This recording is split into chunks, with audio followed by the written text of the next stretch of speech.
የኤርትራ ሰራዊት ሽሬ፣ አክሱም፣ አድዋ ላይ ምን አደረገም? ለምንስ እስከዛሬ በይፋ አልተሰነገረም?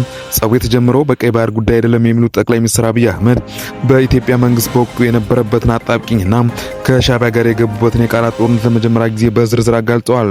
አቶ ገዱ አንዳርጋቸውና አቶ ደመቀ መኮንን ወደ አስመራ የተላኩበትን ትክክለኛ ምክንያትን ጨምሮ መቀለ ላይ የተደቀነውን አደጋ ለመከላከል የተዘረጋውን ስልት እንመለከታለን። እስከ ቪዲዮ ፍጻሜያችን አብራችሁን ቆዩ። ጠቅላይ ሚኒስትሩ በፓርላማ ገጻቸው ያስገነዘቧቸው ዋና ዋና ነጥቦች እንደሚከተለው ይቀርባሉ። የጸቡ መነሻ ብዙዎች እንደሚገምቱት አለመግባባቱ የጀመረው በቅርቡ የቀይ ባህር አጀንዳ ሲነሳ ሳይሆን ገና በሰሜኑ ጦርነት መጀመሪያ ሰሞን የኤርትራ ጦር በኢትዮጵያ ከተሞች ላይ በመፈጸመው ድርጊት ነው ተብሏል።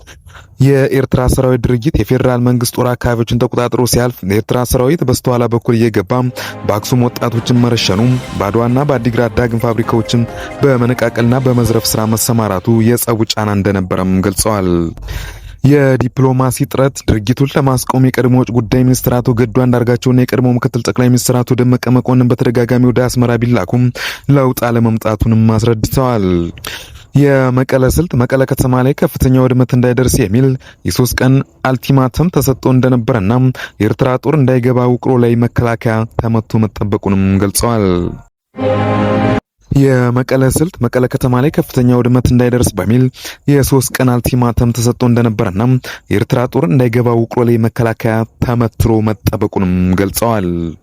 የፕሪቶሪያው ስምምነት ፋይዳ ጦርነቱ በፊርማ እንዲያበቃ መደረጉ በትግራይ ሕዝብ ላይ ደርስ የሚችለውን የባሰ እልቂትና ዘርፍ ለመታደግ እንደነበረም ጠቁመዋል።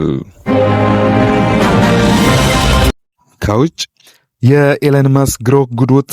ያለ ፍቃድ ወሲባዊ ምስሎችንም እየፈበረከ ነው። በቴክኖሎጂው ዓለም ትልቅ ድንጋጤ የፈጠረ ዜና ይዘንላችሁ ቀርበናል። ጉዳዩ ስለ ኤለን መስክ ግሮክ ኤአይ ነው።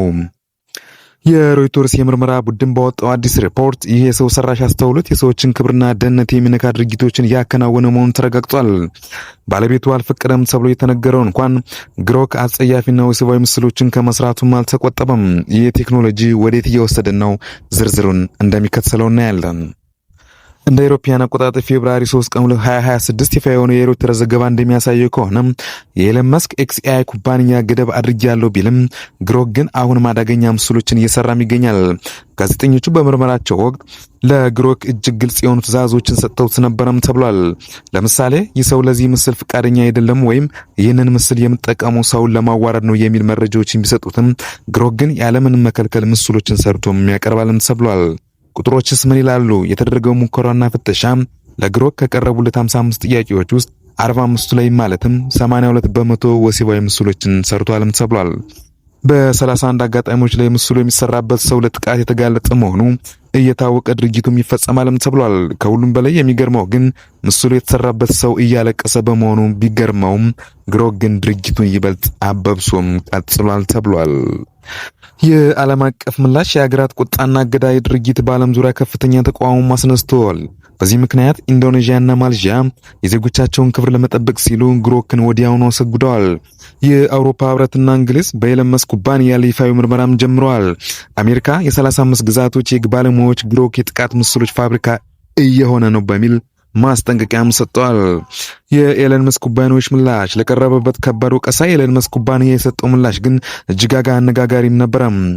ሮይተርስ ለጠየቀው ጥያቄ ድርጅቱ የሰጠው አውቶማቲክ ምላሽ ሌጋሲ ሚዲያ ላይስ ወይም የነባራዊ ሚዲያዎች ውሸት የሚል አጭርና ግልጽ የሆነ ማስተባበያም ነበር ተብሏል።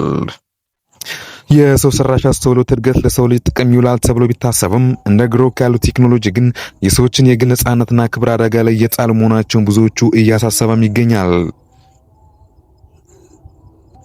እናንተስ በዚህ ጉዳይ ላይ ምን ስላላችሁ? ኤአይ እንዲህ አይነት ገደብ የለሽ ነጻነት ሊኖረው ይገባል ወይስ በአስቸኳይ በህግ መገደብ አለበት? ሐሳባችሁን በኮሜንት አጋሩ።